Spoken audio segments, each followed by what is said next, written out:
नमस्कार, आप देख रहे हैं द न्यूज। आपके साथ मैं सृष्टि मिश्रा। पत्रकार जी, आपका मैं हार्दिक अभिनंदन करती हूं डिबेट से मेरे साथ जुड़ने के लिए। और पत्रकार जी बताइए, विपक्ष की ये जो दोहरी राजनीति की चाल है, क्या कहेंगे? ममता बनर्जी कह रही है कि अगर काउंटिंग सही से होती है तो भाजपा की हार तय है। अरे भैया, ये क्या बात हुई? यानी कर्नाटक में काउंटिंग ठीक नहीं हुई थी, यानी कि हिमाचल में काउंटिंग ठीक नहीं हुई थी, वहां तो कांग्रेस जीती। क्या कहते हैं ये लोग पत्रकार जी? और ये भी बताइए कि एक्सिस माई इंडिया ने अपना ताजा आंकड़ा निकाला है। अब देखिए, 2 दिन बचा हुआ तो माहौल तो सब बनाते ही हैं, विश्लेषक बनाते हैं, आंकड़े बनाते हैं, फरौदी सट्टा बाजार भी बनाते हैं। अब ऐसे में सभी सट्टा बाजारों का आकलन आ चुका है। किसी ने भी नहीं कहा कि बीजेपी की सरकार नहीं बनने वाली है। अब एक्सिस माई इंडिया देश का ट्रस्टेबल चैनल है आज तक, और उसका ही पार्ट है एक्सिस माई इंडिया। उसने बीजेपी को 280 से 320 सीटें देने की कवायद तेज करी हैं। ऐसे में राजदीप सरदेसाई, जो कि कहा जा रहा है कि बरसों पुराने पत्रकार हैं, पीएम मोदी की राजनीति को करीब से देखा है। एक मैं इंटरव्यू सुन रही थी, राजदीप कह रहे थे कि पीएम मोदी इतने मेहनती हैं, हालांकि तारीफ तो नहीं करते हैं, लेकिन देखिए कहीं कहीं तारीफ करनी तो पड़ती है। कह रहे हैं कि जब पीएम मोदी छोटे कार्यकर्ता थे तो बड़े नेताओं के बीच में जाते तक नहीं थे, बाहर वेट करते थे, और इसी तरीके से वो धीरे धीरे ऊपर गए हैं। तो उनके ऊपर जाने की तारीफ कर रहे थे। राजदीप सरदेसाई को क्यों घेरा जा रहा है? क्या उन्होंने ऐसे आंकड़े बताए हैं? हालांकि वो हमेशा बोलते बीजेपी हार रही है, बट आप बताइए कि क्या कहेंगे इस पूरे टॉपिक पर आप? ममता कह रही है काउंटिंग सही हो जाए, इसका मतलब ये दिखाना चाह रहे हैं कि भाजपा की सरकार अगर बनती है तो ईवीएम में घोटाला है। मतलब इनकी बातों पर कितनी सच्चाई है, क्या कहेंगे? दोस्तों नमस्कार, मैं अजय पत्रकार। देखिए, आपको बतला दें कि होता क्या है, एक नियम है कि जिस समय जब भी काउंटिंग होती है, जो जीत रहा होता है वो कहता है बहुत अच्छा बहुत अच्छा। जो हार रहा होता है वो शुरुआत में कहता है कि भैया बड़ा खराब बेईमानी हो रही। जब हारने वाला आगे निकलने लगता है और जीतने वाला हारने लगता है, तब वही पक्ष जो पहले हार रहा तो कहता है नहीं नहीं बिल्कुल चुनाव बढ़िया हो रहा है और बढ़िया काउंटिंग हो रही है। और जो अभी तक कह रहा था जीत रहा था वो कहता नहीं अब बेईमानी हो रही है। तो जो भी पीछे होता कहता बेईमानी हो रही है। आप याद रखिएगा, इलेक्शन का एक बहुत बढ़िया नियम है कि राजनारायण जी कभी कभी कहा करते थे, जो चरण सिंह के साथ थे, बहुत बड़े राजनीतिक व्यक्ति थे, और राम मनोहर लोहिया जी कहते थे कि बेईमानी हो गई। तो राम मनोहर लोहिया जी ये कहते थे कि बेईमानी नहीं हुई है, आपने अपना प्रयास ठीक से नहीं किया। यही बात राजनारायण जी कहते थे कि ऐसा होता है जब जीत रहे हैं तो फिर ये पता चला हमने अपना प्रयास ठीक से नहीं किया। इसीलिए राम मनोहर लोहिया जी जनता के पास जाना, धरने प्रदर्शन में जाना, तो वो कहते थे कि जिस दिन हम भी इतनी मेहनत कर लेंगे उस दिन हम नेहरू को हरा देंगे, इंदिरा जी को हरा देंगे। और उन्होंने मेहनत की, हराया। यही पोजीशन चौधरी चरण सिंह की थी। यही पोजीशन अडवाणी जी कहते थे कि अगर हमारा प्रयास कम है तो हम कोशिश करेंगे। तो अडवाणी जी क्या करते थे, पूरे रथ यात्रा निकालना, कार्यकर्ताओं से मिल लेना। इसलिए अडवाणी जी भी, कुछ भी हो, लाल कृष्ण अडवाणी अपने समय के एक मजबूत लीडर थे। बिल्कुल सही। और कुछ भी हो, उनका भी भाजपा का आधार बनाने में बहुत बड़ा योगदान है। कल्याण सिंह की भी यही पोजीशन थी। कल्याण सिंह कहते थे कि नहीं, हम हर एक वार्ड में जाएंगे, हर गांव में जाएंगे, हर ब्लॉक में जाएंगे और हम दिखला देंगे बेईमानी हुई होगी मगर हम बेईमानी नहीं होने देंगे।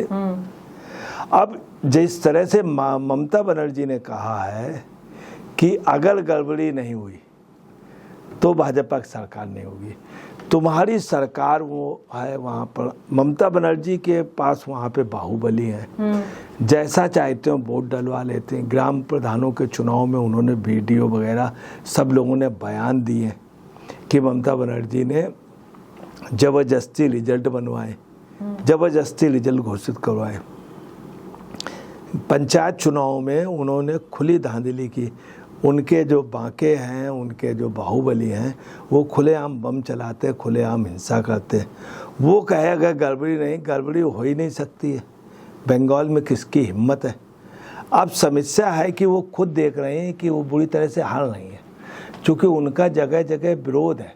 हकीकत है कि संदेश खाली में बीजेपी की वजह से नहीं हुआ, बीजेपी ने कोशिश की, मगर तब भी ममता बनर्जी के बाहुबलियों के आगे या उनकी हिंसा के सामने बीजेपी या तो हिंसा करे तो उनका मुकाबला कर पाए, नहीं किया। ना राष्ट्रपति शासन लगाए, ना ही उनको ईंट का जवाब पत्थर से दिया या सड़कों में उतर के उन्हीं की भाषा जो वहाँ की पब्लिक और महिलाओं ने विद्रोह किया, उन्होंने मार लगाई संदेश खाली में। ये कट सच है। अब बंगाल में जो पब्लिक है वो ममता बनर्जी के खिलाफ, आप नोट कर लीजिएगा, 7वें राउंड में वहाँ ज़बरदस्त वो होगी, ममता बनर्जी के बाके उठेंगे, वहाँ की पुलिस वगैरह उनके साथ। मगर आपको बताना है ममता बनर्जी के बाहुबलियों की आप नोट कर लीजिए, 7वें चरण पे पिटाई भी होगी ज़बरदस्त, क्योंकि जनता के उससे उतर चुके हैं जनता, इसीलिए ममता बनर्जी कह नहीं कि गड़बड़ी हुई।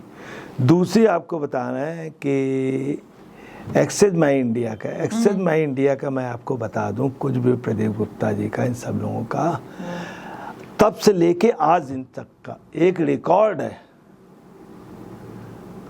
कि उनके आंकड़े जो हैं बहुत सटीक होते हैं।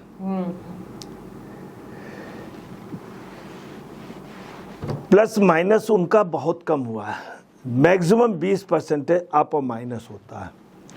और कई सर्वे ऐसे होते हैं या कई के प्रेडिक्शन ऐसे होते हैं जिनके आप समझ ले पूरी ही गलत निकल जाते हैं। कई लोग पता चला ये बता देते हैं वहाँ ही सरकार बनेगी, सरकार दूसरी बन जाती है।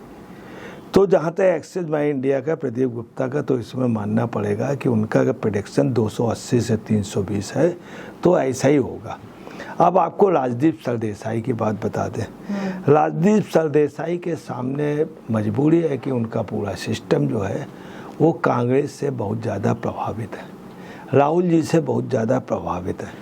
दूसरा, राहुल प्रियंका सोनिया जी के खिलाफ वो कुछ बोलना नहीं चाहते, कुछ सुनना नहीं चाहते, उनके सलाहकार भी, और वो अपने सामने उस पार्टी को बढ़ता देखना चाहते हैं।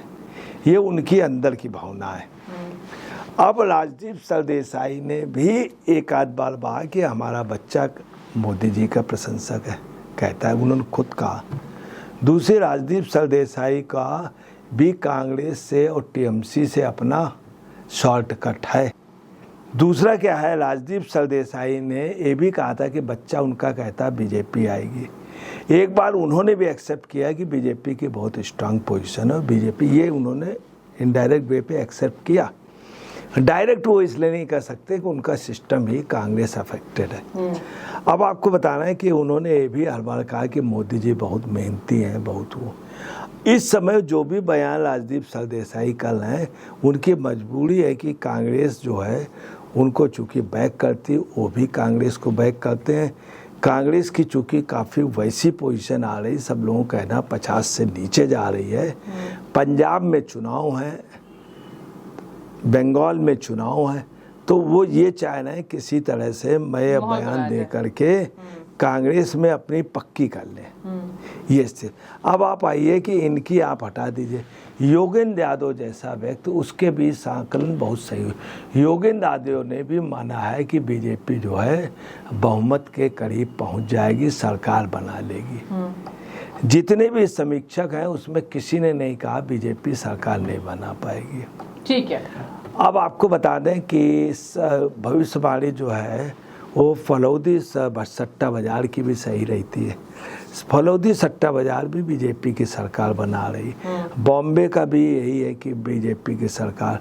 इसके अलावा खुद राजस्थान के और भी सट्टा बाजार, उनका ही मानना प्रशांत किशोर का सबसे सही रहता है। बीजेपी को 100 से आगे नहीं बढ़ने देंगे बंगाल में, और बीजेपी 100 से आगे नहीं बढ़ पाई, 78 में सिपट गई।